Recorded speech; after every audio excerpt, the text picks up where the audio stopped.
So I have someone here with me who, well, if you're talking about Canadian music and you don't know his name, then you don't know Canadian music. And I want to say, I want to stress music in particular, and not just hip hop, because what this person does is, I mean, commendable and is, you know, a landmark achievement for a musician from this country, regardless of genre. Please join me in welcoming Kardinal Offishall.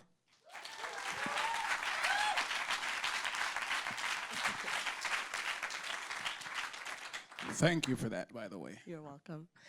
So we're here in beautiful Montreal, but you're from Toronto. I'm from Toronto, and it seems like Toronto is kind of part of, it plays a prominent part in the pop music narrative right now. You've been lucky in your 2-decade-long career to kind of see all different parts of this country. I mean, what comes to mind for you when you think of hip hop in Montreal? It's interesting because I think what's ironic for me about understanding the Montreal hip hop scene more was going to France. You know what I'm saying? Because it's like when you grow up, we all know about like the preconceived biases that we have, just, you know what I'm saying? Like anybody that's from Toronto or know about Toronto, like there's always a very friendly Toronto versus Montreal type of culture. You know what I'm saying? Even though we both have love and respect for each other's city. But I think it was when like I really started going to France a lot where I was like, this is just like Montreal. And then I'd go back for another show and like we'd go like all over France.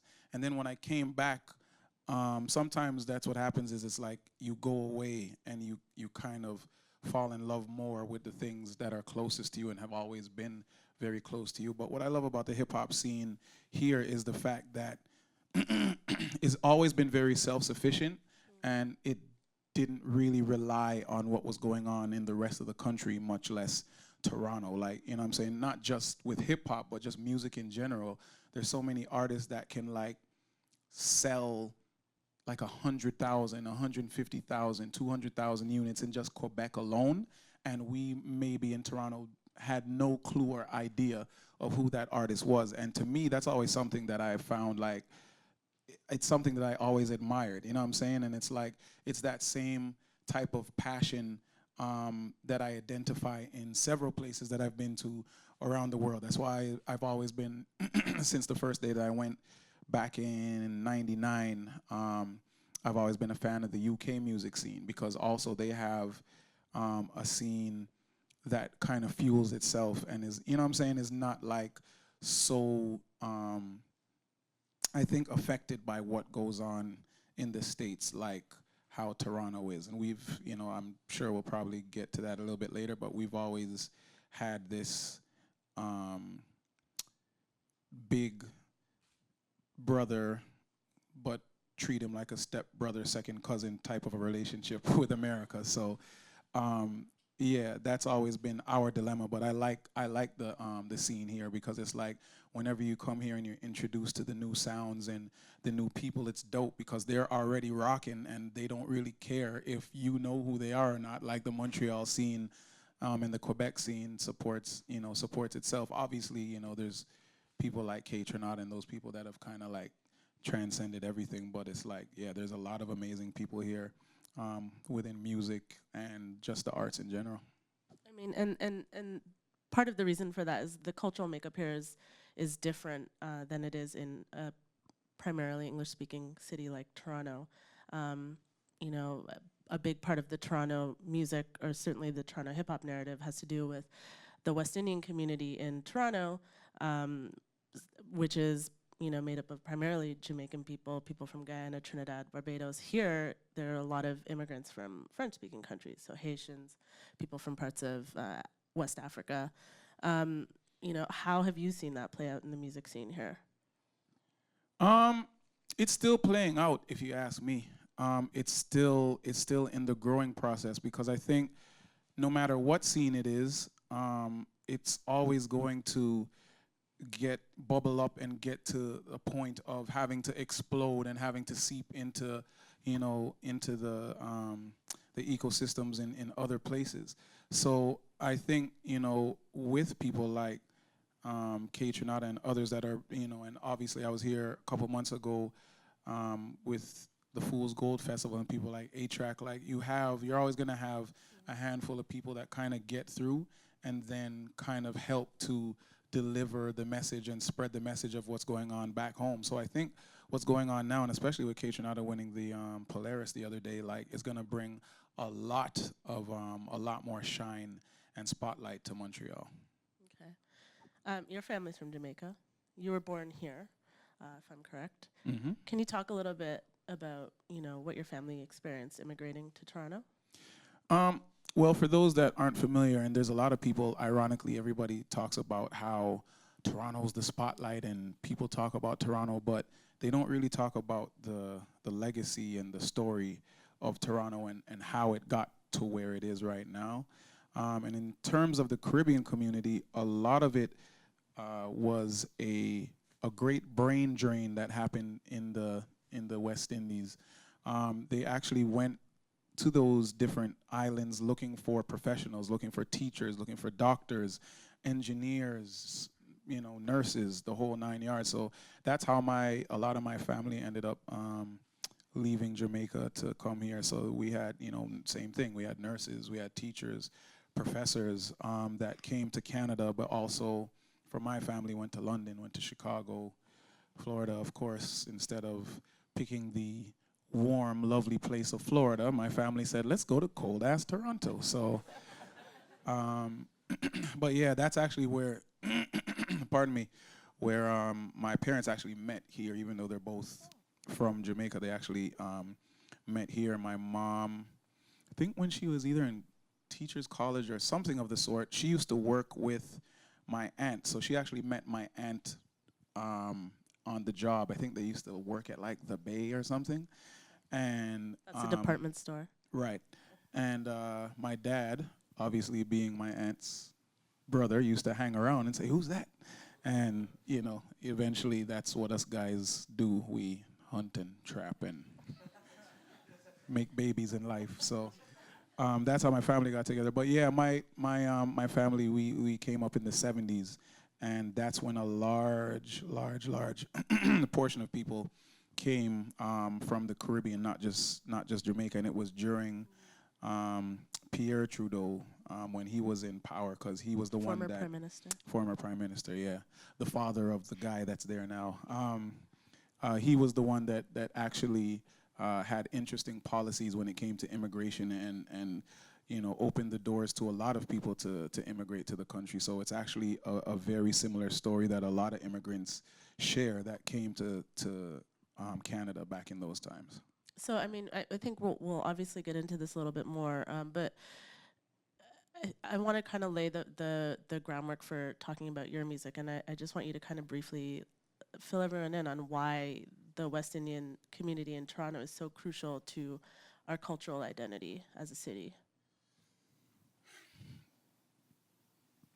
I like the way that you put that. I think, to be completely honest, any musician, any artist, anybody that participates within the arts, the ones that have flourished have been the ones that have been true to themselves and true to what their story is, no matter how glamorous it was or how much of a reflection of the atrocities that it is. And I think, that's kind of like when you think about the story of hip hop, it's kind of ironic, but at the same time, it's not an irony that there's, they attribute the beginning of it to Kool Herc, who is a Jamaican and brought the whole sound system culture to the Bronx. You know what I'm saying? Like, there's a certain vibrancy and a certain similarity that exists between, I think, what was happening in the Bronx,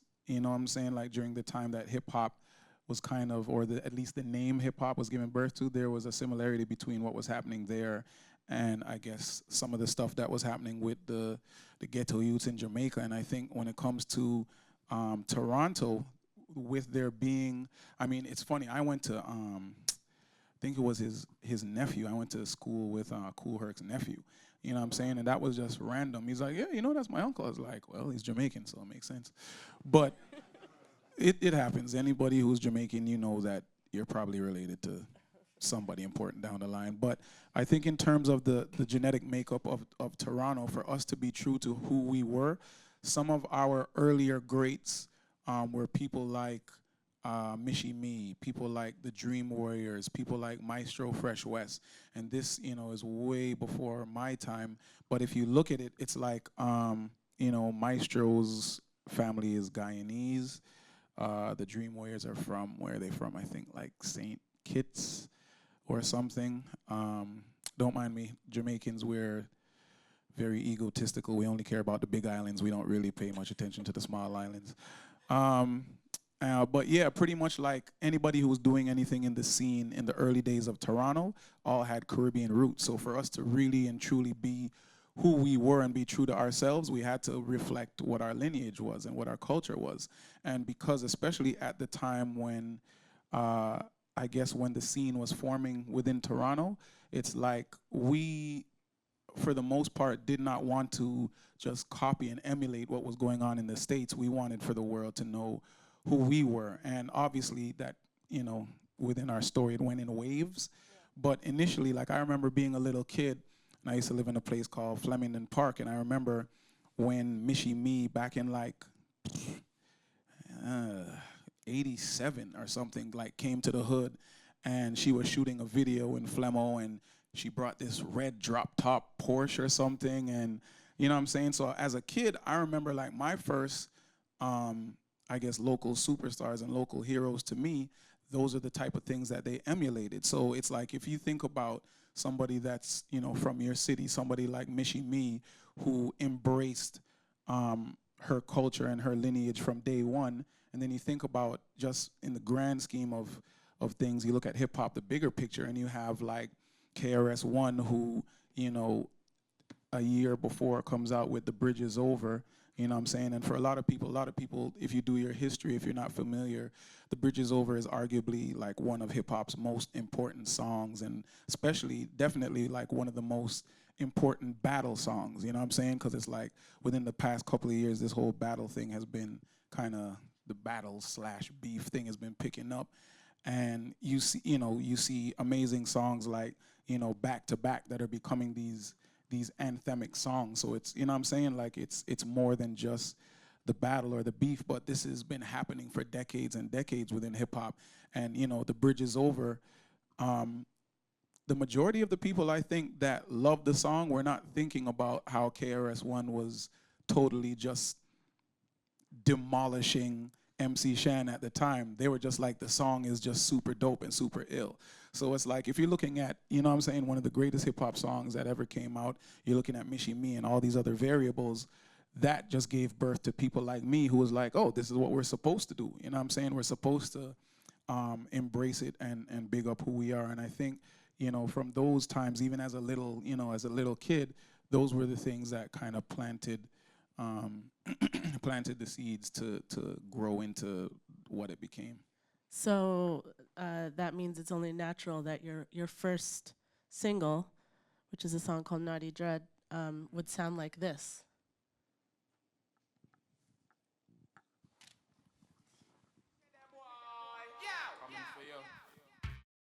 Must die. Yo, it's crazy. Respect, deal. Yo, so the wild thing about that song is That came out in 1996. It did. It's 20. Ooh, it's a 20-year anniversary. Sounds like it came out yesterday. It's my anniversary. The wild thing about that song is that song, and this is ironic, actually got me my first publishing deal with Warner Chappell Music. And you were how old? I don't know. At the time, let me see, 20. 20 or just turning 20 or one of the two. But the person that heard that, Anne-Marie Smith from Warner Chappell, she's like, I don't know what this is, but this is fucking crazy, and I need to sign it, and blah, blah, blah. But what she didn't know at the time was that I sampled Bob Marley, and there was no way that she was gonna get any publishing from that. So it's probably not the smartest thing to do, but she's a genius for doing it. It's crazy. And but because we couldn't afford to pay producers at the time, I produced that song myself too. So, yeah, getting that publishing deal, and at the time, I will say, because this will come up later on, at the time, the money that I thought that I was getting, I was like, holy shit, because it was like at the time I was dead ass broke.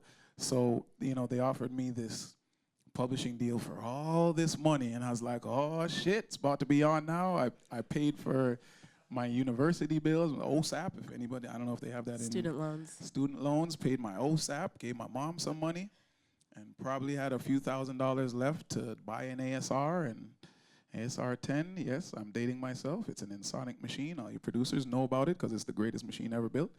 But yeah, that song, that was really like, you know what I'm saying, the jump off for a lot of stuff, because it was through that publishing deal that I was able to also go to the studio and create my first independent album called I. Can you talk a little bit about the sample that's on that track? I don't know if I should. Oh. No, I mean, it's too late now. Plus, I know Stephen Marley, so it's cool. It was, you know what, it was one of those things for us, like,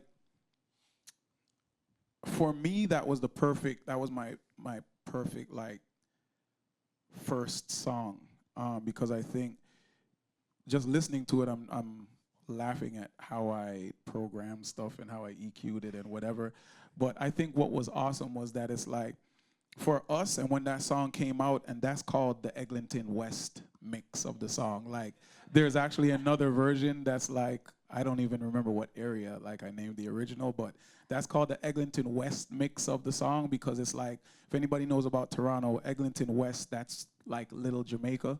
So that's where you'll go and like have all the Caribbean stores and the food and the people and the whole 9 yards. So it's like when that came out, it was, you know, people just had a lot of admiration for, one, it being called the Eglinton West mix, but just the vibe of it, you know what I'm saying? Because it was one of the first times in a long time that there was something that was just totally us, you know what I'm saying, in terms of just, you know, a song like that, like the sample, that Bob Marley, that dread naughty dread now, like that's a song we would listen to on a Saturday morning when you're being forced to clean your parents' home, or if you're at your aunt and uncle's house and forced to clean their home. Like, these are the songs.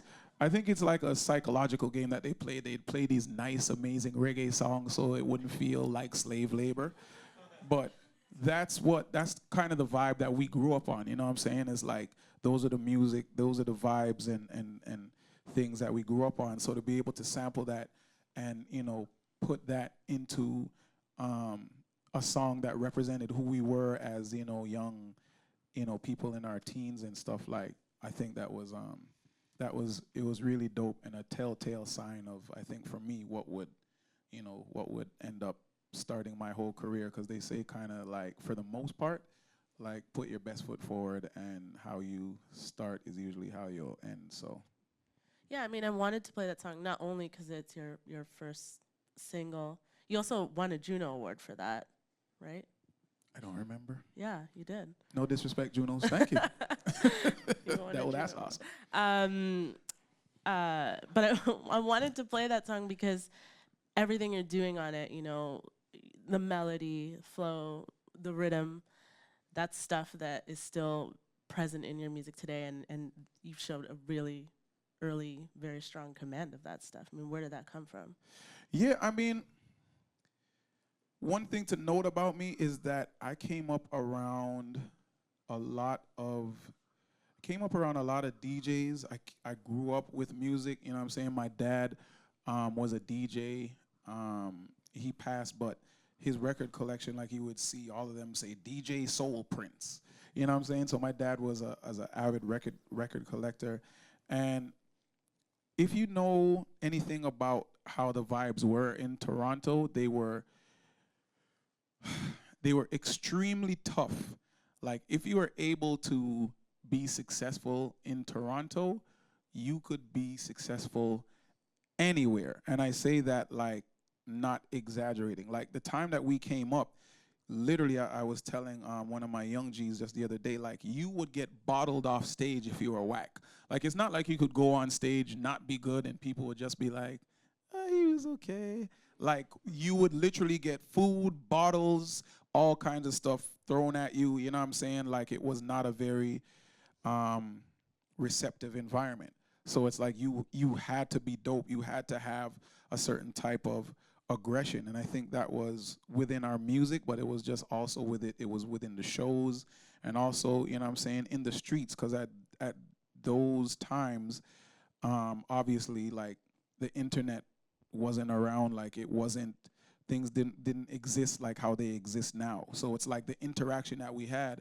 I remember there was a time when it was interesting for me, and I'm sure it was for him, but there was a time when me and Drake sat down many years ago before the record deals and all that, and he was explaining to me, like, you know, how much people cared about what, like, people said online. And he's like, my generation, like, that means a lot. Like, you know what I'm saying? If you get, you know, there's hate online and people are saying negative things about you. And I was like, that's fascinating, because I was like, to me, having a gun pointed in my ribs was the way that we knew that people didn't fuck with us. Like, so, you know what I'm saying? And it's not to, you know, it's not to belittle or, you know what I'm saying, like, try and pretend like those aren't very valid feelings to what's going on now. But it's like, me personally, I would have just preferred, like, somebody type something and press enter, and me type something and said fuck off and close my computer. It's way safer, way safer. Do But you do that now? huh? Do you do that now? No. I don't engage. I don't engage. I mean, the other thing about that track is that it ended up on a compilation album put out by Beat Factory. Rap Essentials. Yes. Yeah. So Beat Factory was an independent Toronto label. What do you remember? What else was on that compilation? Oh, shit. It's not a test. I mean, It feels like one.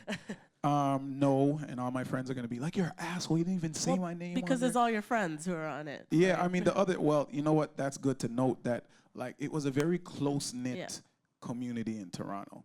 So it's like, before we knew that do it yourself was a thing, that's just what we did. There was a very, very, very vibrant independent scene at the time, with people that were taking their own money and they were creating these record labels. So pretty much everybody on the scene in Toronto at the time had their own label, or they were affiliated to a certain label. So like Capitol Hill. So like for us, for our crew, it was Capitol Hill, also Knee Deep Records.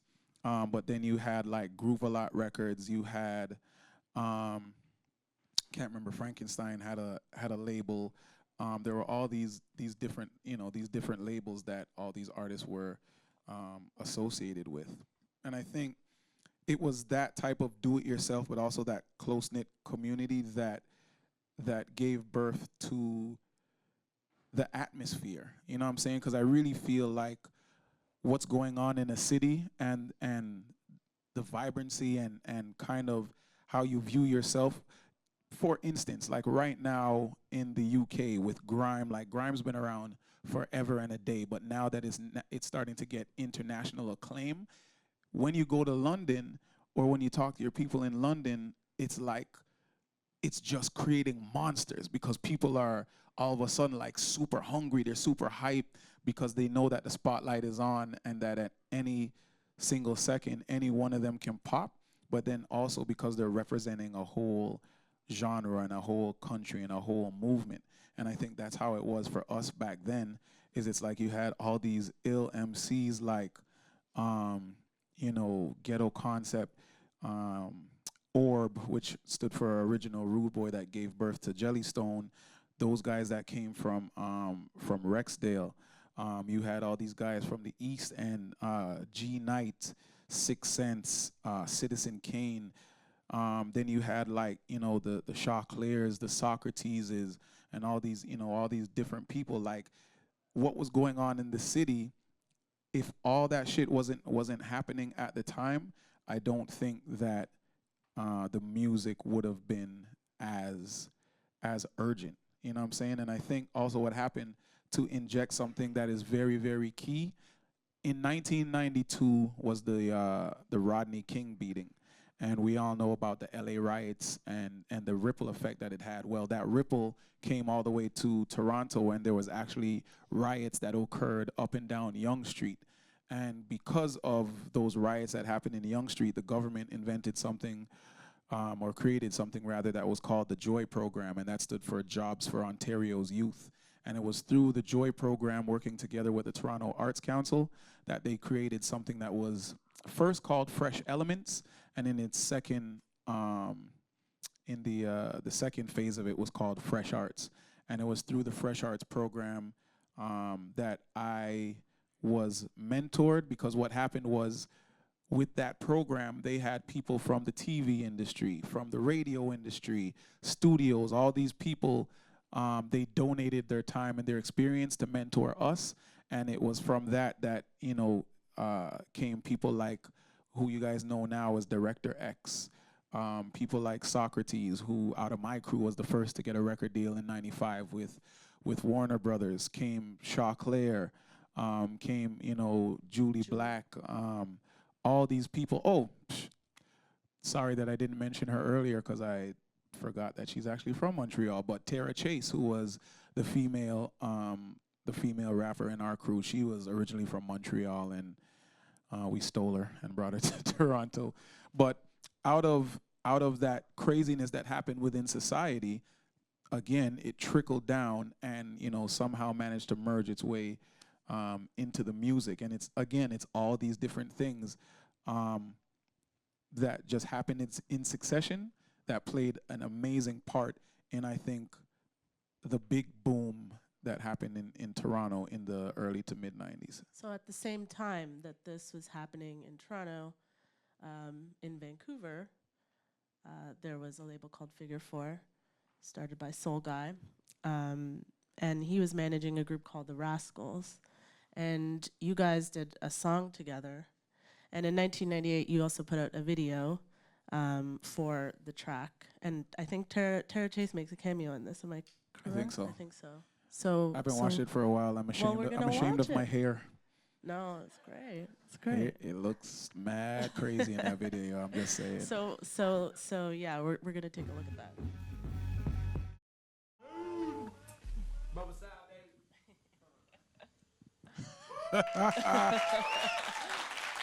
Some fans of that track in here.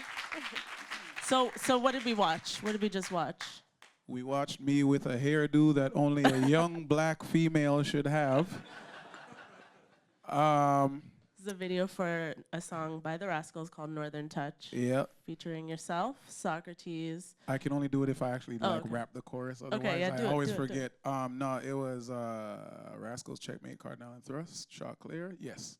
There you go. Those are all of us. I mean, that was a wild time, and it's like, I'll be honest, like a lot of times it's hard to just sit still, because the interesting thing about there being the first time for something is there's only the first time one time. And that was the first time that the whole country was united in one song. And being a part of that whole movement was life-changing, because it's like, pretty much before then, even if you had love for something that was from your city or from the country, you're like, it's kind of cool. But you wouldn't really say that in public. That was the first time that the entire country, every single concert was sold out. And it was sold out, and the way that the kids were, like, the way like those shows were, I had never seen that before, like ever. And it was crazy, because it's the first time that I think, especially within hip hop, that there was a national pride, but also it's like, it was kind of a wake up call for us as artists, you know what I'm saying? Like, it was dope for the country, because they're like, fuck, we are dope, you know what I'm saying? Like, so it's funny, like when I see this whole We the North campaign with the Raptors and stuff like that, all that really is like a regurgitation of the atmosphere that gave birth to stuff like Northern Touch. But it was amazing, because that's when we were forced to kind of examine who we were as a country. You know what I'm saying? Because to us, in Toronto especially, the country didn't go far outside of Toronto. So all of a sudden now we are really learning about Vancouver. We're really learning about Halifax and, you know what I'm saying, everything in between. And it was really dope for us culturally because that was the first time that I ever appeared on foreign television. And by foreign, I mean BET, which is foreign even if you're in the States, but cheap joke.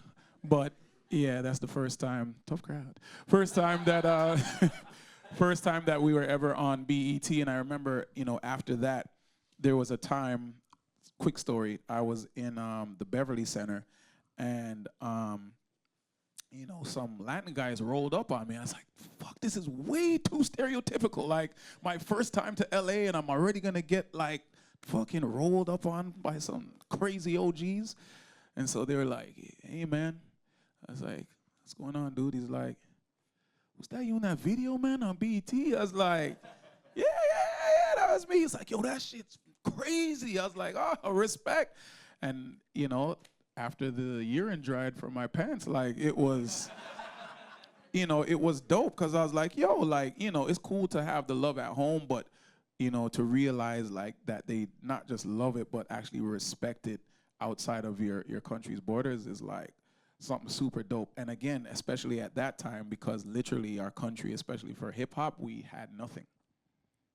But that song changed everything, I think. I mean, I think for myself, for a lot of people my age or even younger, you know, and definitely older, you know, that is probably the most iconic Canadian rap song of all time. No shots to. It's so dope though when people are like, yo, I grew up on Northern Touch. Yeah. Like, you know what I'm saying? Like when people meet me or they see me or wherever and they're like, yo, Northern Touch. I'm like, cool. I was like, there's other songs. But like, you know what I'm saying? Like, but it's dope. You know what I'm saying? If somebody's gonna recognize or show appreciation for something, it's something to me that like is so special because that song really wasn't about me, and I don't think it was about any individual artist. It was about what the song represented, you know what I'm saying? And I was just blessed to be able to communicate the hook that brought it all together and just spoke of an ideology. How did it come together? Initially, believe it or not, the labels were gonna come together and it was gonna be a project that all of them got together and put out, and in regular label fashion, they did not. But I remember I got a call summer, and I was having a super crazy time with my allergies, like box of Kleenex beside me, sneezing 200 times a day type shit. And they're like, yo, we're doing this song. Can you come to the studio? I was like, of course. So I got down to studio, and it was myself and Chaclair and Thrust. And I can't remember if the Rascals if they flew into town or not at the time, but I remember we were all putting it together and we came up with the hook and kind of pieced it together. And what's amazing is the first time I ever heard that song, Common had come to Toronto and he had a show. And at the end of the show, like, you know, when everybody was leaving, it might have been DJ Chemo that ran in like, yo, I got the test pressing. And I remember they put it on in the DJ booth and they played it.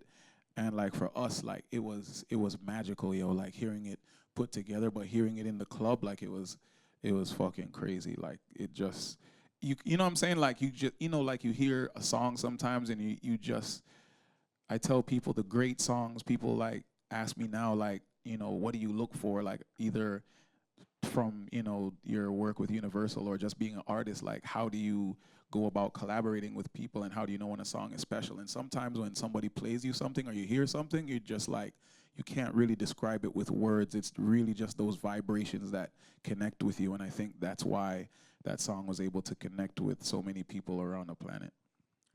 But it also made an industry impact, did it not? Like in terms of the perception of what Canadian hip hop could be and its merit, you know.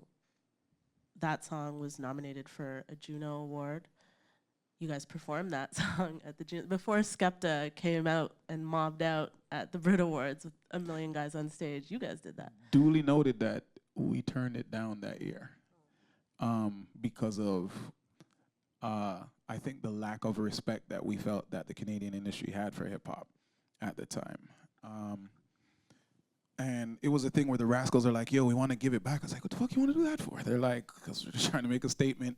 And they talked to us about it. I was like, yeah, I'm down. You know what I'm saying? So it was something that they initiated. And once they spoke to the rest of us, all of us were with it. You know what I'm saying? In terms of like politely declining. To this day, I think every time I go to the Junos, like when I walk through the doors, there's still like a because it's like, it was a big thing, you know what I'm saying? But I think it was a statement that you know that we had to make at the time, and that's the irony of it. Although we showed the power of what Canadian hip hop could do, the labels at the time were still fronting on us, and I think that's why, you know, my first record deal that I signed was with MCA Records in the States, because we went to every single label here, and they were all like, we don't really want to do it, but if we do it, we'll give you lunch money, and that's when we went to the States.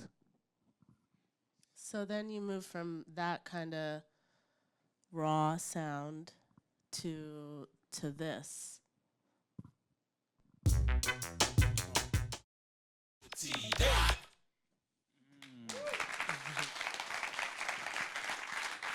Word. So that was your single, Bacardi Slang, which you put out in 2001.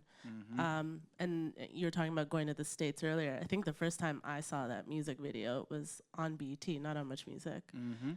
That's not to say Much Music didn't play it first, but that was the power of that song. Yeah. And also, you know, for people who are trying to decode what Drake is saying, like in that song, you give us the glossary right there. So, I mean, I'll give you guys the quick story. So at the time, I mean, it's not like our dollar is still shit, but at the time our dollar was really shit. So in order to get deals, we used to either drive to New York City, or we would drive to Buffalo. So it just depended on how much money you had and who was down to drive. So there was a day that I was like, fuck it, let's go to Buffalo and just get, you know what I mean, just go get fresh, you know what I'm saying, go get some clothes. And probably got about 20 minutes away. And back in the day, it was, yes, on cassette. My boy Solitaire, who was an MC and a producer, he was playing me the beats that he had made from the night before. And that beat came on, and I stopped it, and I said, make a U-turn. We're going to the studio right now, and I need that beat, and I don't have any money to pay you, but I need it. And yeah, like my vibe at that time was always like, there's so much to the story, but leading up to that, Socrates got a deal with Warner Brothers, a dude named Fuzzy, who's still in the industry to this day. Fuzzy got Socrates that deal at Warner Brothers. He kind of fucked that deal off, but at least he had it.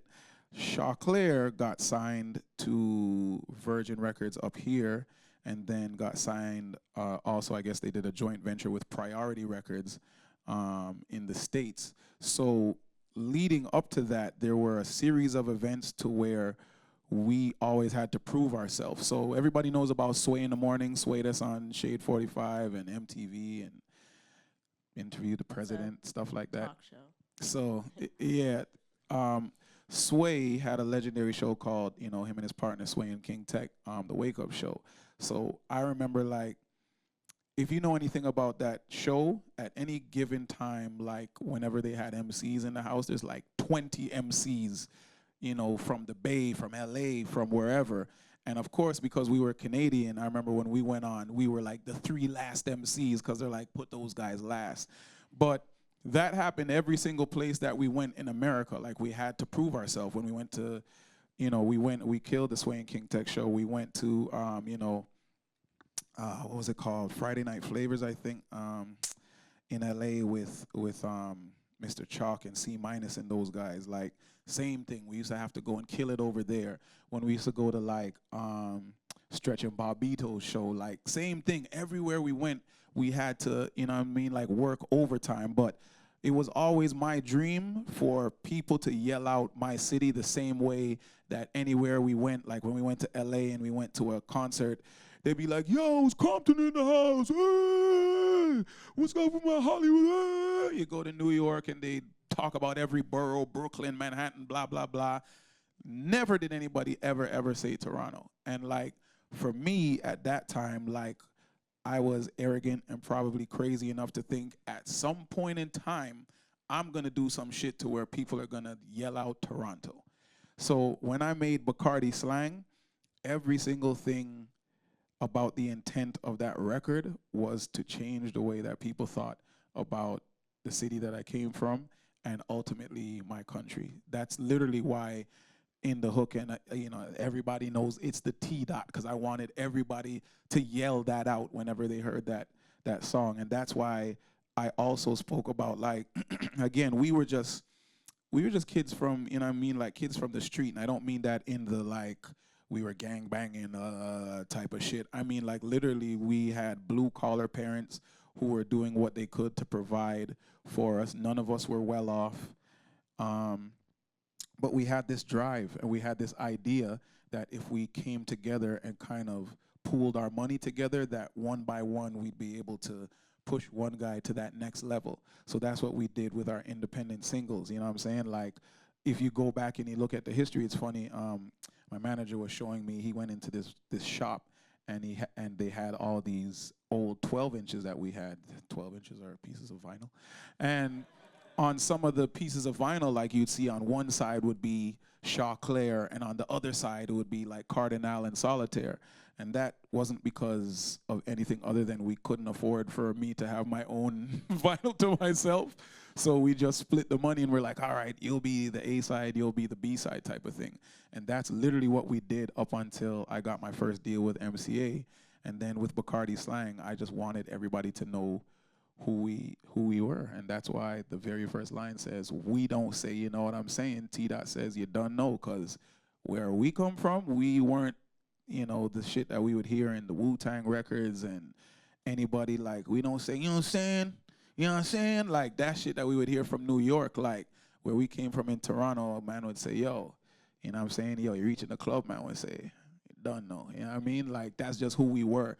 And it was crazy because America didn't know what it was really, like mainstream America, but they're like, this shit sound crazy. And I was like, at the time, it was really dope because you'd be in Boston and like, you'd hear a used car commercial come on the radio for the best used cars, and that beat would be playing in the background. Or you'd go to The LA. Bacardi slang beat? Huh? The Bacardi slang beat? Yeah, like that was the wildest thing. You'd be in LA and they'd be talking about for the new cell phone plan, and you'd hear Bacardi slang playing. You know what I'm saying? Like, what was interesting, and we can go on to the next thing, but was so important for me as a person of West Indian heritage and that has Caribbean lineage, when we went on tour, I didn't realize how powerful the song was until we went into every city across America. And all of the Caribbean people would come out of the woodwork saying, yo, I used to get chased and beat up after school for having an accent. And now because of this song, people finally know who I am. And you know what I'm saying? Like, and it changed a lot of lives. It was really an incredible thing to witness firsthand across America. The impact of that, I think, was present in mainstream hip hop from that point onward. I mean, the Clips put out a song the following year that I think has become the definitive single of who they are, a song called Grindin'. But then this happened. What's the size of the rims on it? Can they see?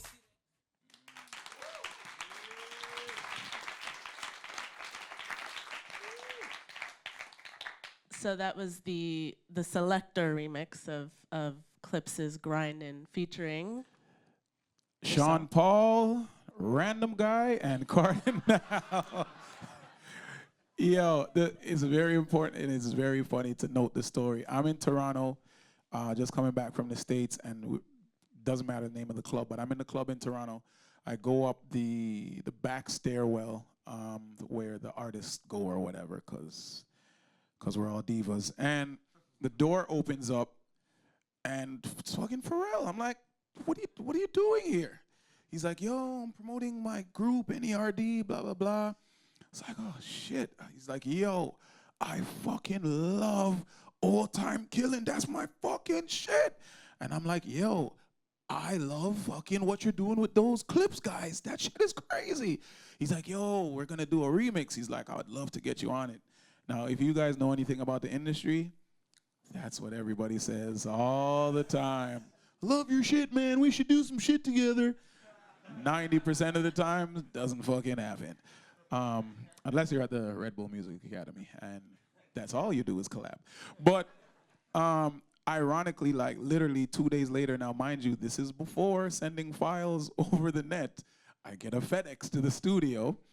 Yes, it is kind of hilarious when you think about it. I got a FedEx and I open it up and it's a Pro Tools session on like 3 DVDs. I'm like, yep, but it was the grinding files. I was like, holy shit. Literally, that whole thing was done within 15 minutes. Like, first of all, I couldn't believe that he actually sent it. And I literally just went in, penned it, recorded it, and sent him back 5 DVDs. And yeah, like the whole thing was done, you know what I'm saying, like within a week. But like at the time, again, that was like unheard of in terms of like a superpower like Pharrell. And that was like the first, you know how Pharrell kind of did this, he peaked, he kind of slowed down a little bit, and then he's friggin' a monster again. This was like that time when like the Neptunes were like the Neptunes, you know what I'm saying? And being able to work with them and have that opportunity is like, my brain just exploded at the time. I was like, and that verse came out, and I was laughing with Anupa because obviously, if you guys didn't recognize the voice, that Sean Paul at the beginning, who ironically, in terms of a lot of international exposure, kind of I played a small part. We had a song called Money Jane that came out maybe 99, but that did extremely well here and abroad. And me and Sean Paul had a really good relationship, you know, since then till now.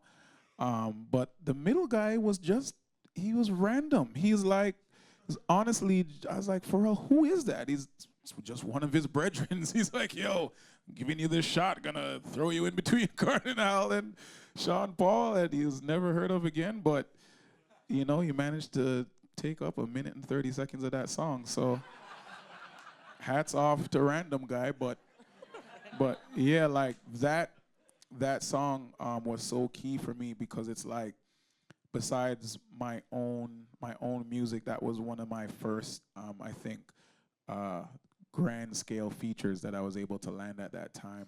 And there was this amazing thing that used to happen called the Mix Show Power Summit, where people would literally gather from around the world to this amazing music conference.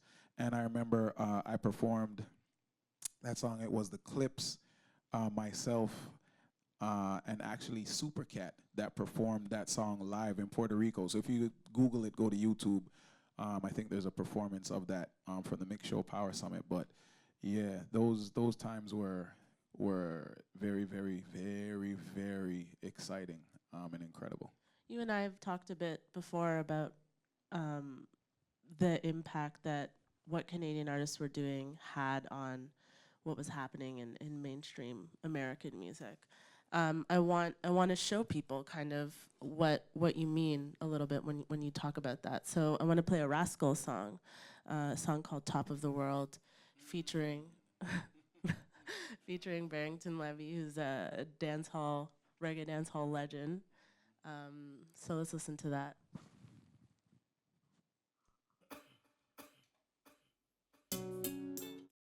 I actually forgot Chaos was on that song. Shout out to them. Yeah, shout out to Chaos. Okay, so that happened, but then, you know, shortly after that song came out, this song came out.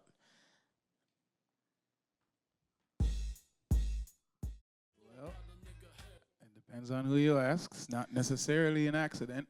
So let's explain to everyone kind of what we heard. The first song was "Top of the World" by the Rascals featuring Barrington Levy, and then we just listened to Shine's "Bad Boys," which also features Barrington Levy. Yeah, so talk about the link between those two songs. I mean, the link is my man Saul G, and as a great manager should do, Saul was promoting the Rascals song and album, but he also used to work at Bad Boy for a certain stint. So, And Shine was signed to Bad Boy. yep. So, without getting into any clickbait conversations, Rascals, Barrington Levy, Puffy. Oh my God, I need that. Shine Barrington Levy. And you can connect the dots or not, but it's what happens. Can you talk a bit about Barrington, actually? Why is Barrington,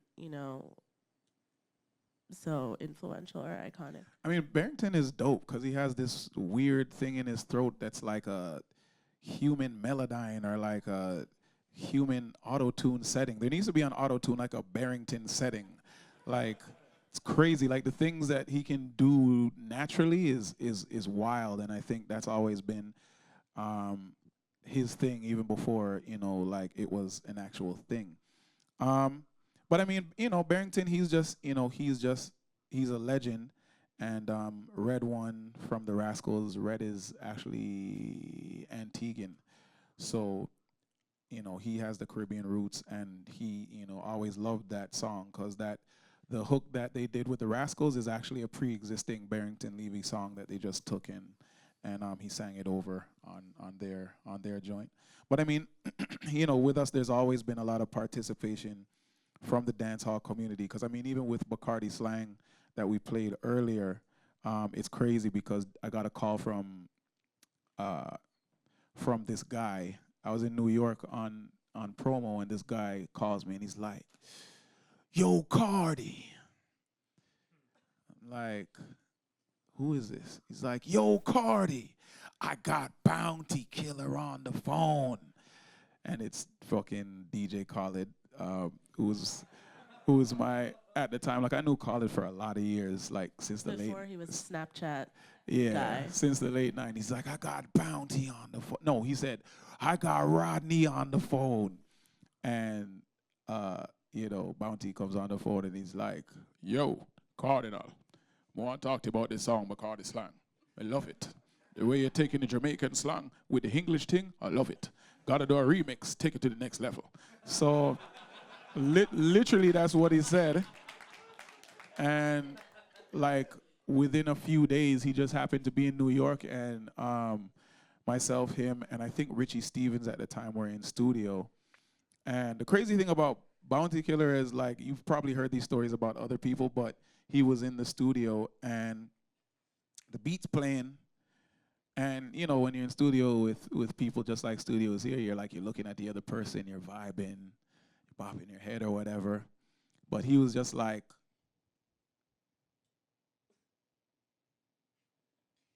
for an hour straight. And I was like, but what I didn't realize, he didn't write anything down. Like, so he was just like, you know what I'm saying? Like, whenever he does this thing, he just does it in his head. So I didn't realize what he was doing. It was super awkward for like a long time until I realized what he was doing.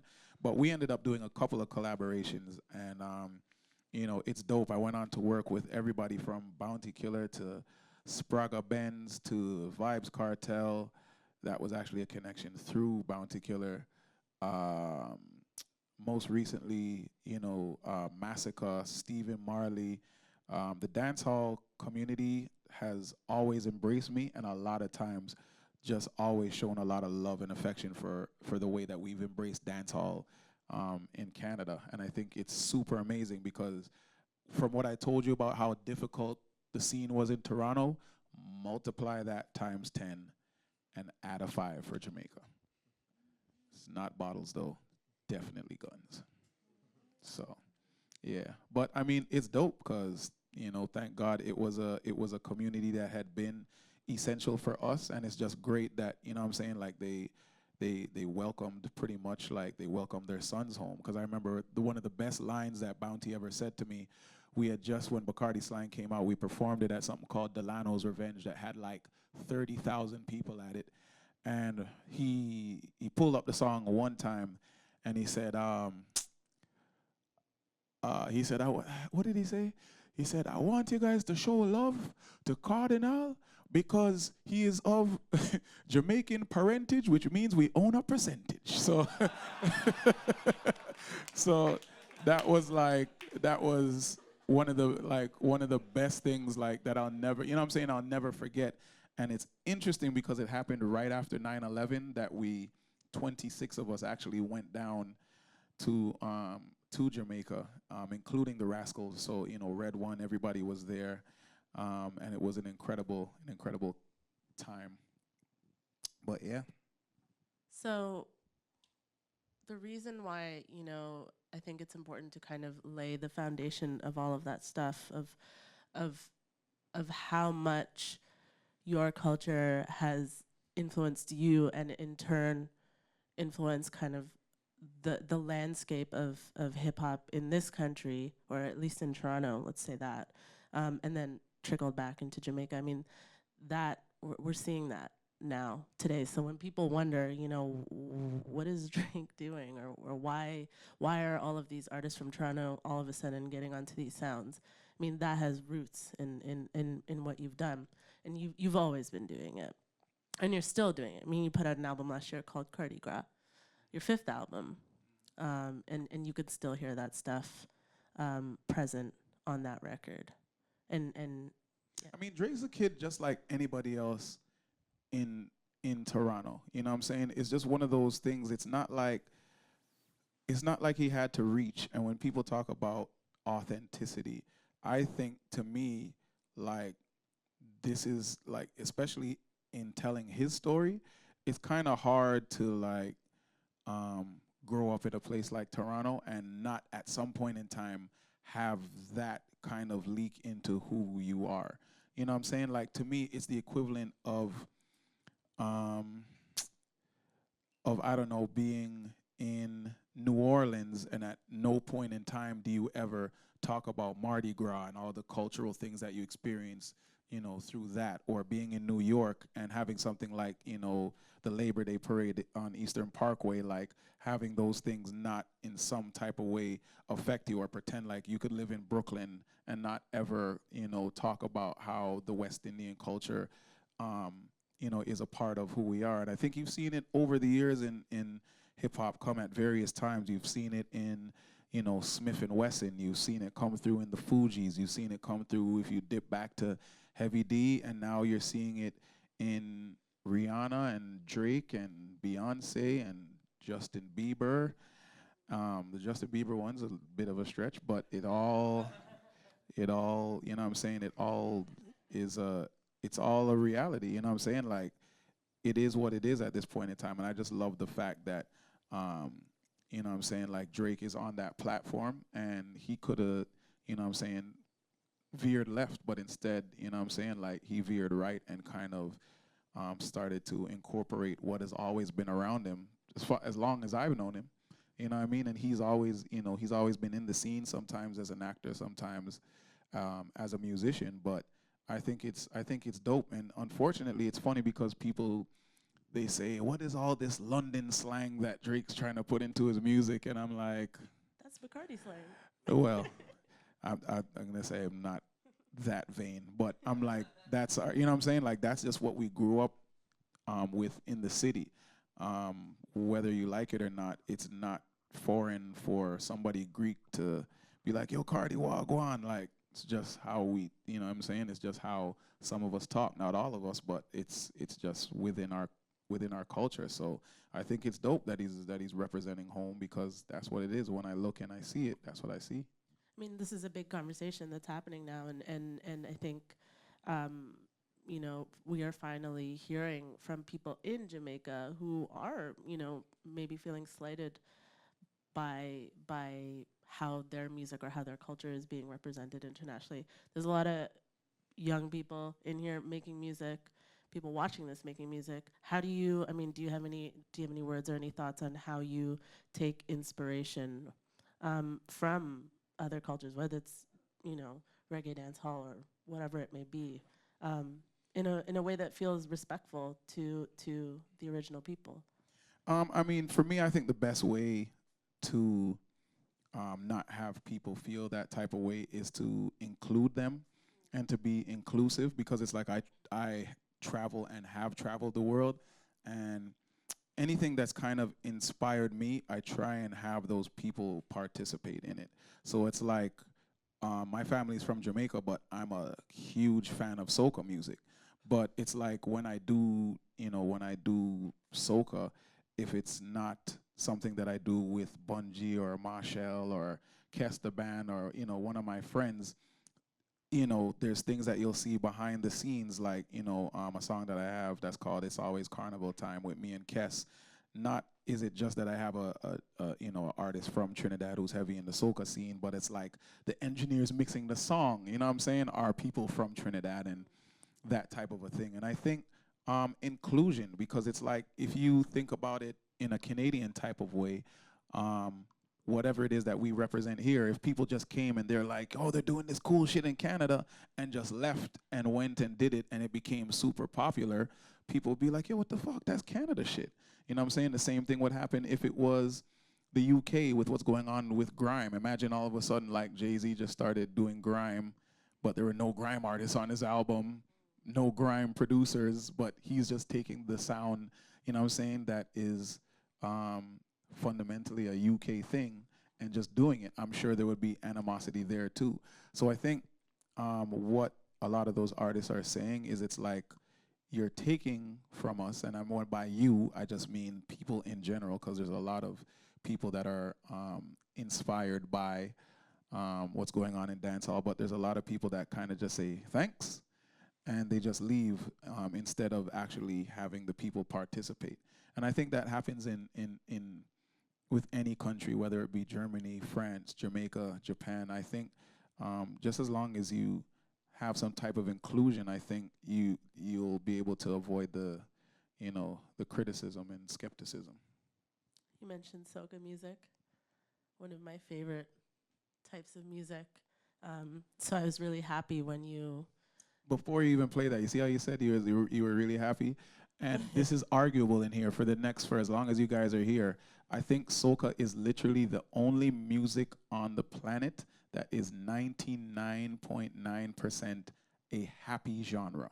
There is no such thing as an angry soca song. There is no such thing, when you listen to soca, I don't think you can play me any negativity in soca. And I think what I grew up with it, didn't always like it, but I think when I started to fall in love with it was when hip hop kind of was redundant. It was just lacking creativity, and there wasn't anything that was inspiring me. So getting into the soca scene was one where any soca party you would go to on the entire planet would probably be the most exciting, energetic place that you've ever been to. And the music was so vibrant, like it was kind of like gave me a second win, like when you're at a club and the club is really shitty and it's 2 o'clock, but your friends don't want to leave till 4, and you're like, this fucking sucks. But then they play music, you're like, I can stay. That's what soca music was for me. Yeah, I mean, I'm not a stay all night kind of party person, but that stuff really, I'll go till 7 a.m. And that's why with Carnival you go and you can get 18 hours sleep for the week. So let's let people kind of hear what we're talking about.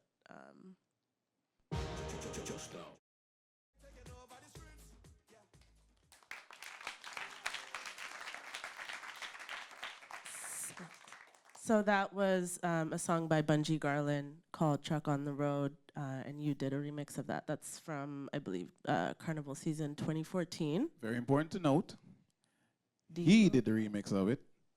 Asked me to be, there's a very, very key difference, because there's a lot of times when artists' songs come out and they call it the remix, right, even though they did it themselves. Not really a remix, you just jacked shit. That's actually a real remix, meaning he's like, I'm doing a remix for this song. I'd like you to be on it. There's actually a process to it.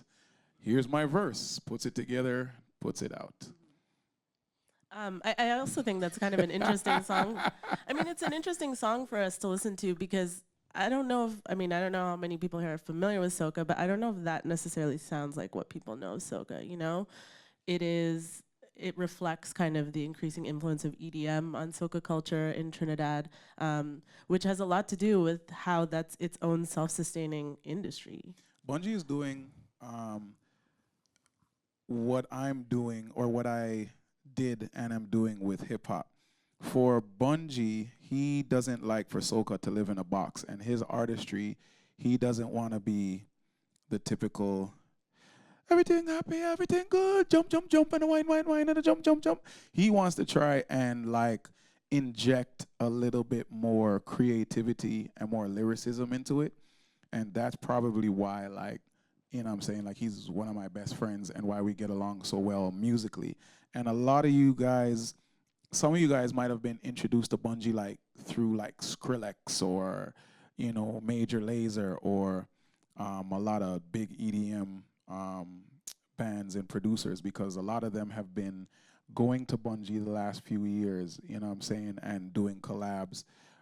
People are starting to reach for Montréal now, and you know what I mean? Like there's a interesting thing that's happening with the soca scene, and you know, I love it because to them, Trinidad is kind of similar to where we were in Toronto, because if you talk to Bungie nowadays, his fight is he wants for people to respect Trinidad and respect soca music, even though people love it around the world. And it's kind of similar to where we were with the Toronto hip-hop scene, is we wanted for the Toronto hip-hop scene to be accepted. And, you know, maybe accepted is a bad word, because I think when we came in, like, my whole mindset was we're going to seek and destroy and bomb up everything until they're like, oh shit, we got to pay attention.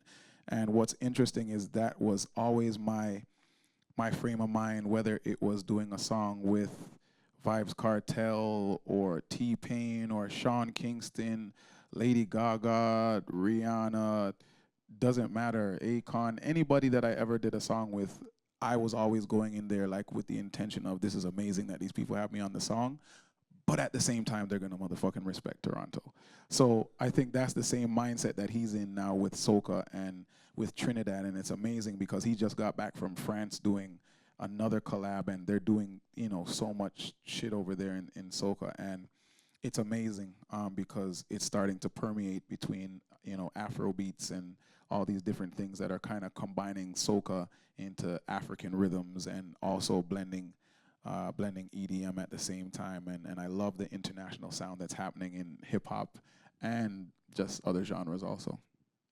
So I think we'll close up soon, but all of this stuff, all of this like accumulation of knowledge, all of this understanding of what it means to work in the Canadian music industry, to make links with people in different parts of the world that feel organic and that have homes, have audiences where you live. I mean, you ostensibly, I hope you're now carrying that into what you do, like your day job. Would it be safe to call it your day job? No. Okay, it's not your day. You're still making music. You're still making music, but tell everyone what else it is that you do. I mean, it's easy to sum up, kind of. Last year, I was doing a charity fashion show during Toronto Men's Fashion Week, and when I was walking on the catwalk, I was walking back, and I saw rapper, executive, and philanthropist, and I was like, oh, that's pretty much it right there. So it's like, you know, there's still the artist side, which is, you know, the rapper, the producer, the songwriter. Now I'm also part of a squad called the Celebrity Marauders, which has it has Cypher Sounds, who's signed to Jay-Z. He's from New York. It has Dreddy, who's a legendary producer from the UK. Then it has myself, it's starting from scratch. We've been touring the world. If you're going to be in New York tomorrow, we'll be playing tomorrow. So there's all of that stuff. There's the executive side, to where I'm the executive creative director of A&R for Universal Music here. And I just signed my first group a few months ago. I won't let you guys leave without hearing what it sounds like. Had that fancy nonsensical title for 3 years, but I didn't sign anybody until just a couple of months ago because I was waiting for somebody or some people that I thought had that superstar potential. And then there's the philanthropic side, wherein um, myself and my wife, we have an organization called 30 Elephants. That's a non-for-profit. My wife grew up as a Navy brat and understands the importance of travel and being able to go to different places and how being exposed to different cultural um,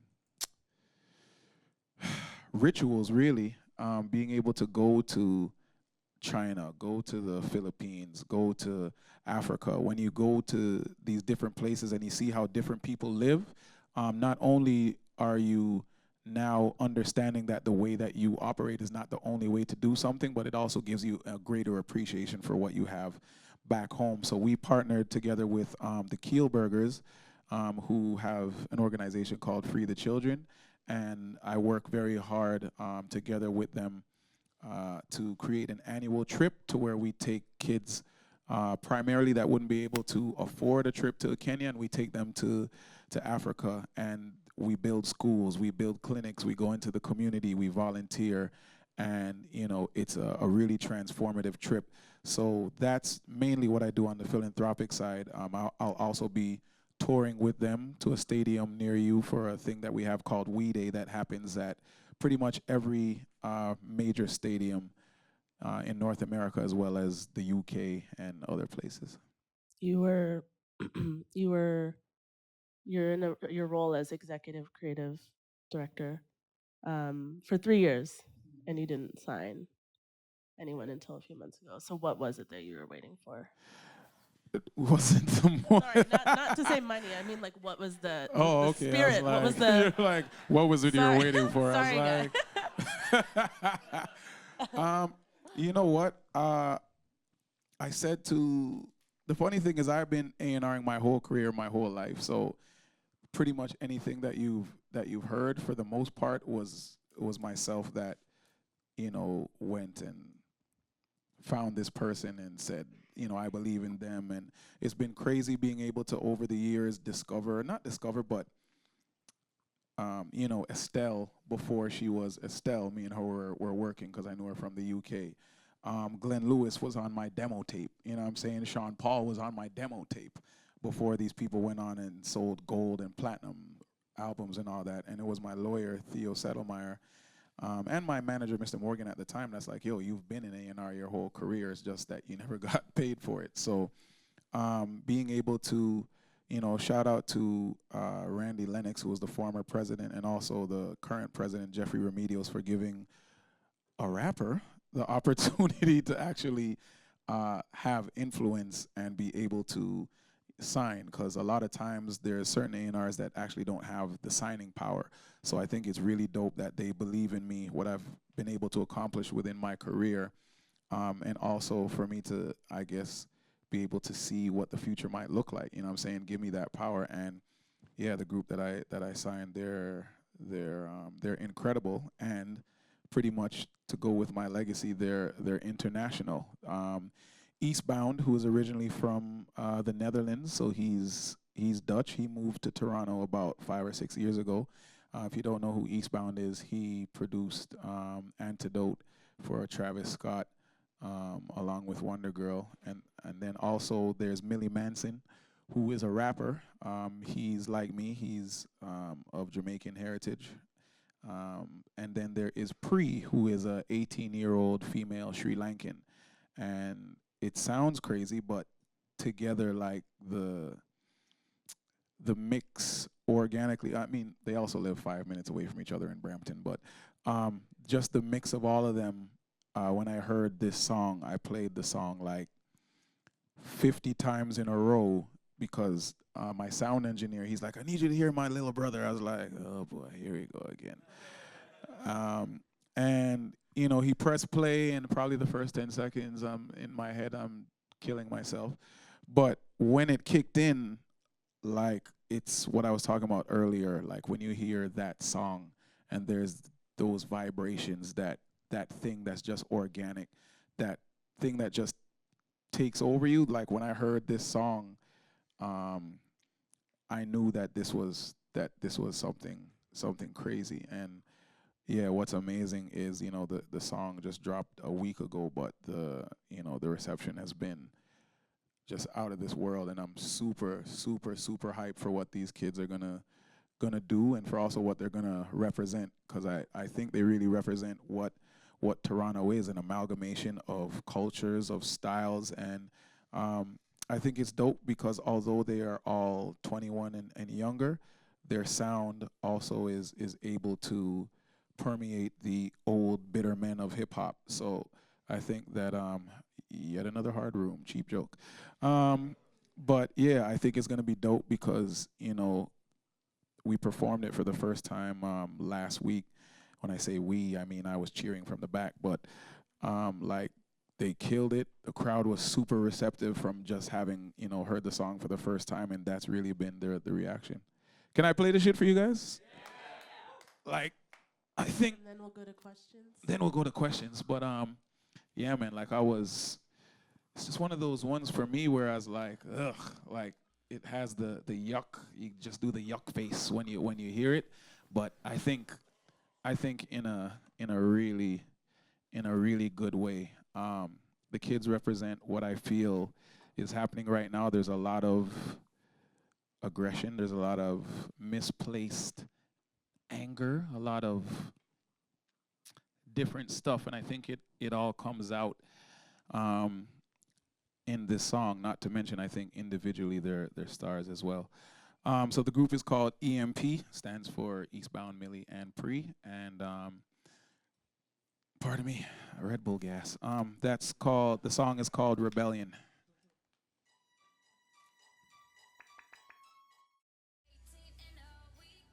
So that is Rebellion.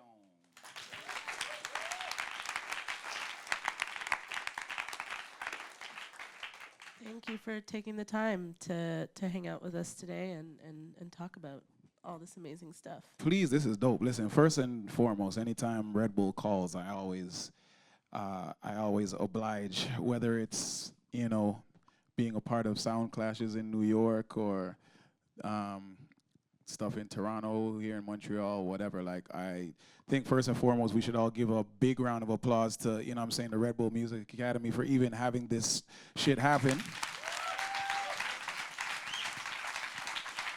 The one thing about me that I always feel is important is, especially in hip hop, I feel that there's a little bit of a disconnect between generations right now. And I think that it's important that not just my story, but the story of hip hop be able to connect the young kids that are coming up with what actually happened before. Because I really am a real believer in you can't understand where you're going if you don't know where you came from. None of us, including myself, just got here one day. You know what I'm saying? Like, we're all standing on the shoulders of giants. And it's just that sometimes I think what's happening right now with kids is that there's these giants, but they're standing on, they're holding up these platforms, and the kids are standing on the platforms, but they're unaware of the people that are actually underneath that are holding up that foundation. So I think anytime, even if it's a little bit of my story and a little bit of Toronto's story and a little bit of Canada's story, that can, lend itself to everybody's understanding, because I mean, arguably, the biggest rapper in the world is from Toronto. So by saying that is the same way that I know New York story, because so many different people have told it, and it goes way back from the 70s up until now. And I would love for people to have the same understanding of where we come from when they're talking about Drake, or they're talking about Weeknd, or they're talking about Tory Lanez, or Alessia Cara, or any of the other countless amazing Canadian acts that we have. I would really love for people to understand what our legacy is and where we came from as a country and how we were able to arrive, as opposed to, just people just running with the hype saying, yeah, Toronto's the hot shit right now. Like, it's so much more than just headlines on blogs. That's a fitting end, yeah. Thank you. Questions? Where's the microphone, the question? Microphone. Does anyone have questions? You're gonna get a mic. I got a mic and I got a question. Oh, you got a mic. Who let this guy in? All right, settle a household argument for me. Is Bacardi slang somewhat, at least partially inspired by country grammar? Came out before that. It did? Sure did. Shit, I lost a bet. Fuck. And I also wore the furry Kangol before Nelly did. Shout out to Nelly though. Yeah, It just cost me $1,000. Damn it. Yeah, sorry about that, bro. Go ahead. Hi, I'm Hey. Izati. I'd like to ask like 2 questions, but it's going to be like a joint question of sort. Okay. You mentioned about how the Toronto scene is a bit tough when, you know, people throwing bottles and stuff on stage back in your day. So how is it now? Like, is there any difference between then and now? And the following question to that is the industry, the Canadian industry, more understanding of you or the current artists after you've gone to the US? Yeah, so that's the question. The Canadian industry, that's another 2-hour discussion. Where we're at right now is very interesting because you have forward thinkers like, you know, the people that allow me to work with Universal, those people that actually do believe in the talent that we have. So it's like, over the past few years, if you look at the first 3, Alex Veliz, who is a Latin artist. You have people like Jazz Cartier that's on tour with Post Malone right now. And you have EMP that just dropped. These are just 3 signings that happened all just within the last year. So clearly people are really starting to understand the importance of not letting other territories come in and just farm within Canada and take it back to America, take it back to the UK. Because traditionally, you know, that's what happens. If you look at people like Kaiser, you look at Drake, you look at Weeknd, Bieber, and unfortunately the list goes on. Basically what happens is you have a lot of people who historically were able to offer budgets that were 10 times what Canadians could afford. So there is more to it than just the belief in the actual music. There is economics behind it. But what's dope right now is that we are showing improving so much, and all these different things that have happened and that are happening now is making it really dope because there are people that are starting to understand that this is what the kids have always loved and this is what the kids love now, but we're just starting to keep it at home here in Canada. And I mean, you know, not even to toot my own horn, or it's not a vanity thing or a conceit thing, but it's like even the things that people are allowing me to do myself through my career, I couldn't have imagined this stuff 15 years ago. You know what I'm saying? Like, I'm doing a partnership with Ford on the philanthropy side, you know what I'm saying, to where I'm going to be a Ford ambassador and I'm going to work with them to create, we created this program that hopefully will start in December, but that's called Drivers of Change. So it's like a program to where they are going to give a national spotlight every month to like somebody that's actually doing work within the community. You know what I'm saying? And it's like, it was an idea that I came up with. So it's like they're now saying, hey, these hip hop guys, they not only know how to, you know what I mean, get the attention of the youth and know how to create businesses for themselves, but they can actually help us, you know what I mean, to further get our brands out there. You know, it's going to be announced this week, but I'm going to have a nationally syndicated show on Virgin Radio, like from coast to coast.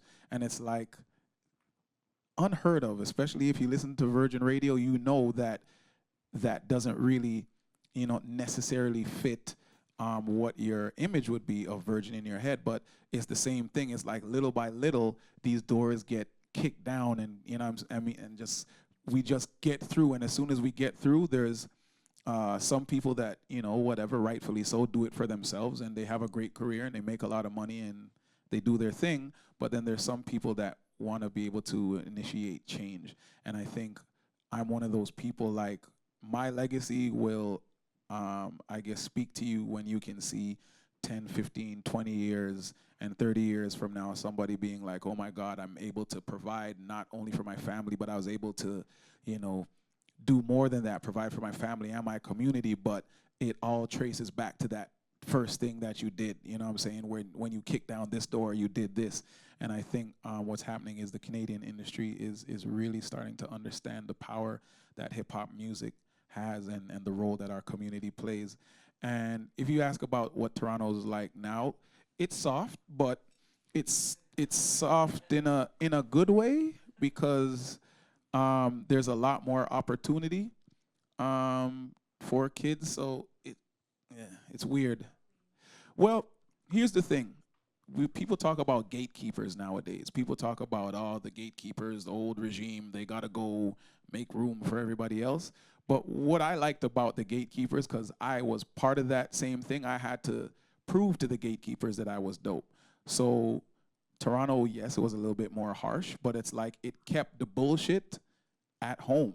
You know what I'm saying? Like, if you were garbage, it wasn't there's room for everybody. We're like, nah, we got to preserve our culture.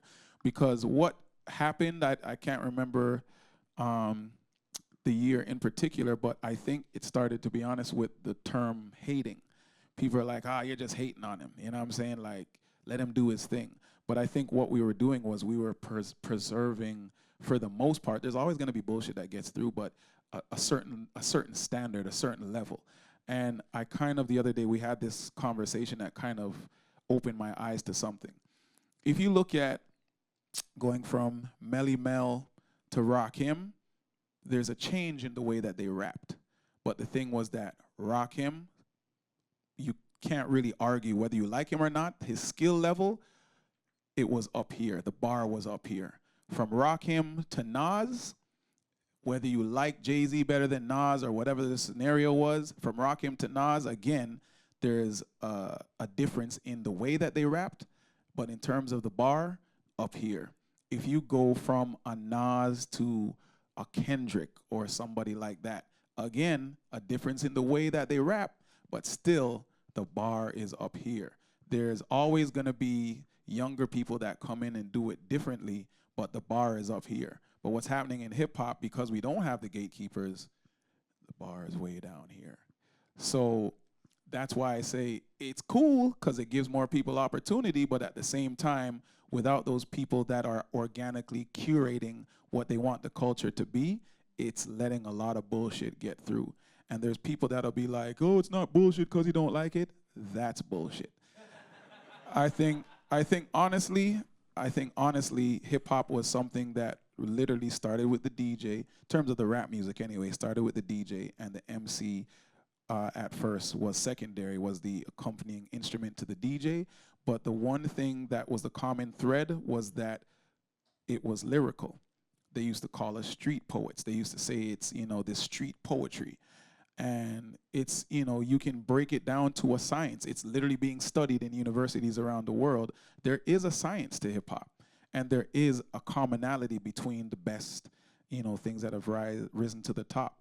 So if you look at the culture the way that it is now, it's like there's a regression. You know what I'm saying? There's no way, if you just put it on paper, put the way that I feel and you feel and she feels and he feels, put it to the side, put it up here, and put their lyrics up there, and then study intonation, study the whole 9 yards, it's regressing. Does anyone want to counter that? Yes, hi.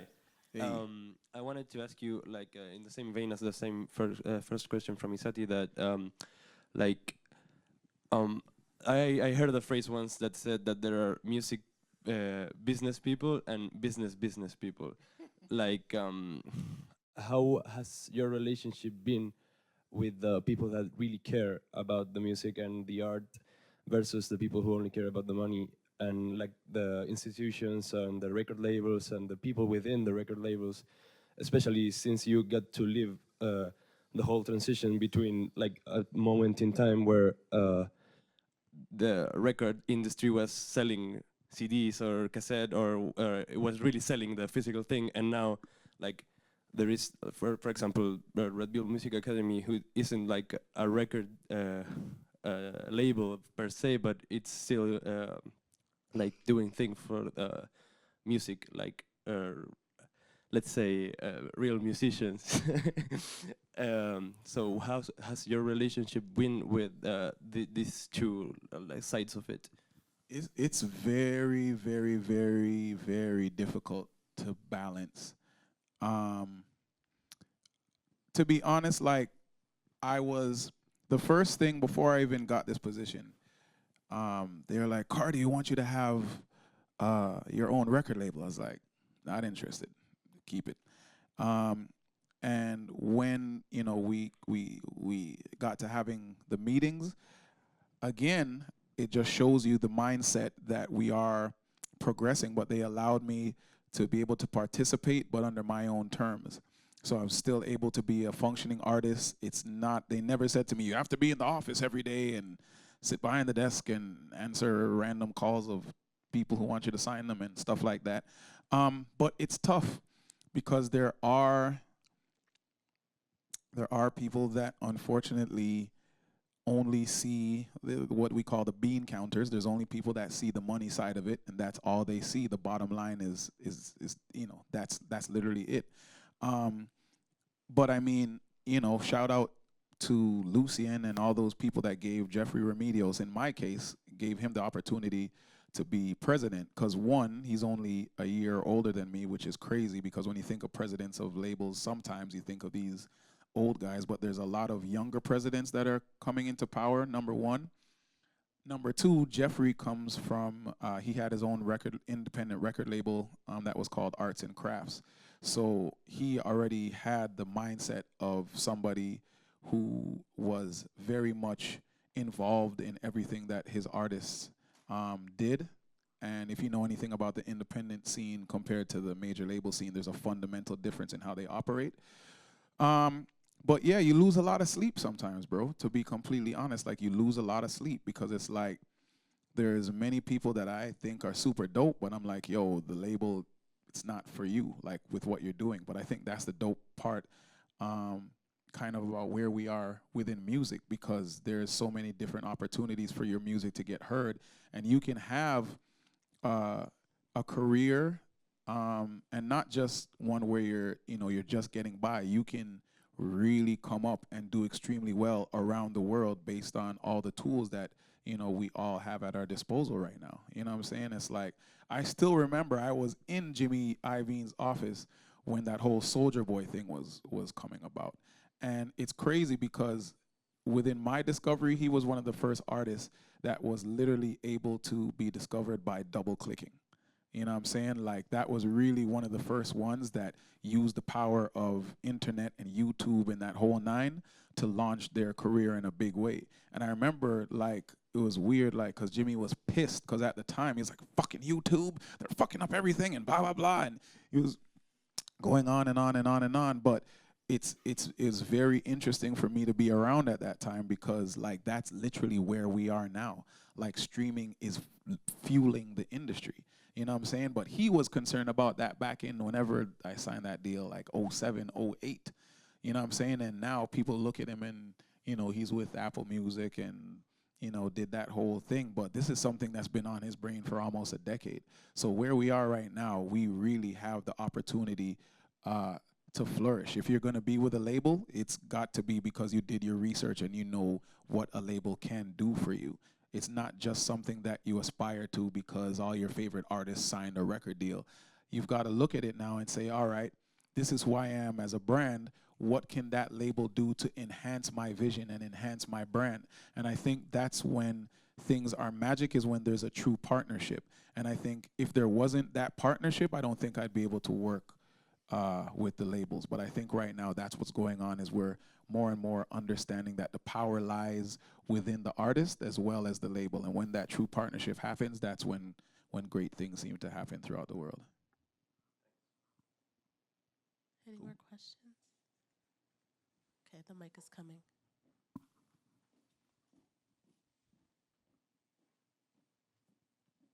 That awkward long walk to the mic. Good evening. Hey, how are you? Good. How are you? Pretty good. Good. what do you think about the persecution of ritual, both domestically and abroad, not just as it pertains to cultural singularities, but also the threats posed by the Trans-Pacific Partnership and things like that? Like, what do you think about ritual and mysticism versus monoculture?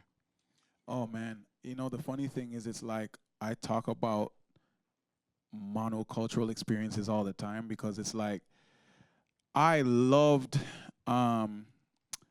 growing up, being however old I was, and them saying Thriller is coming on whatever it was, MTV Tuesday night at 7:30, because Tuesday night at 7:30 the entire planet was experiencing that video at the same time, and everybody at 7:38 was either on their phones or, you know, in their neighborhood, or the next day in school or at work. Everybody was talking about it at the same time. Growing up, that's what made so many of us fall in love with music, is not just the music that came out, but that experience that you had when everybody would collectively, as a lover of whatever song it was, or whatever movie it was, or whatever, when everybody experienced things at the same time. I think that helped really like just push the music ahead. You know what I mean? Like growing up, that's the way that I experienced things, and everybody around me, like friends, family, everybody. I think what's happening now is it's I don't know, it's interesting. Like it depends on who you are, because it leads to more people, I guess, having an individualistic way of approaching everything. Like there's not as much follow the leader. There is, like when you look at, you know, social media, literally there's a follow button. But if you can forget about those, you know, those overt things, I think covertly what's happening is there's not as much following in terms of like, well, everybody loves this, so I'm gonna love that. Because like, you know, nowadays I do interviews and people are like, what are you listening to? And I'm like, you guys need to delete that out of your journalism, because it's like I listen to 100 artists a week, you know what I'm saying? And that just comes from, you know, Anuva could be like, yo, the new Jay-Z just dropped. I'm like, okay, cool, I'll check it when I get back to my hotel. Or, you know what I'm saying? Like there's you know, those type of experiences don't happen. I love the ritualistic bit, like like that's me, you know what I'm saying? And I'll never trade that for anything, you know what I mean? The first time getting to hear The Bridge Is Over by KRS-One, my whole neighborhood heard it for the first time at the same time, you know what I mean? And just having those type of experiences that just shape kind of, for me, the way that my generation viewed music, the way that we even viewed our goals. You know what I'm saying? So I love the idea of a monoculture to some extent still. Your question was really great. I hope I answered it, or part of it at least. Part of it. Okay, cool. What was the other part that I didn't answer? I've kind of related to what you said about your philanthropy with the kids. Yep. And taking them abroad to see other cultures. It was kind of related to that. Okay. And because that's for kids, right? You said like youth. It's a youth program. Yeah, it's generally speaking like from 14 to 19 or 20. Because I think, like at least in my head, I was thinking that stuff kind of could benefit like people of all ages. Mm-hmm. Like it's not really a youth-centric thing. I think everyone could benefit from that kind of. It is available to everybody. So there are adult trips that go probably even more than the youth trips. The reason why I felt that I wanted to engage with the youth side of it is that I know that at my age right now, in order for you to change the way I think, it's gonna take years and years of like somebody hitting me in my head over and over again until I'm like, I got it. But when I went there, I remember the first time I went, it was myself, my mom, and one of the board members. And we were sitting in the middle of the Masai Mara at 12, and the electricity cut off at 11. So we're sitting in the dark just with flashlights. And we were like, imagine how dope this would be if we got to experience this at like 13 or 14. Like by the time we were this age, who knows you know what I'm saying, like what the possibilities could be or how our minds would have developed. So that's why initially when we got back, we wanted to make this trip available to the youth, because I really do believe that the youth are going to be the ones that are going to be taking care of all of us in this room. And what better way to prepare the youth than to have them go and experience those type of things firsthand, so that when they come back here, all the decisions that they make for the rest of their lives are affected by that one very transformative trip that they had. And the thing is, we love Kenya and we go to Kenya every year, but we've gone to Japan, we've gone to other, you know what I'm saying, other places to experience those cultures, because I think that's one of the best things about being an artist, and especially for me, is having toured India, having gone to China, Romania, Mexico, the Caribbean, like, you know what I'm saying, you name it, and experiencing all those different places, the foods, the people, meeting the poor people, meeting the very wealthy people. All those different things definitely have an effect on how I view the planet and the words that I say and the actions that I do. Thank you. Hey, you're welcome. Any more questions? Good. Okay, cool. All right, we can do that awkward applause now.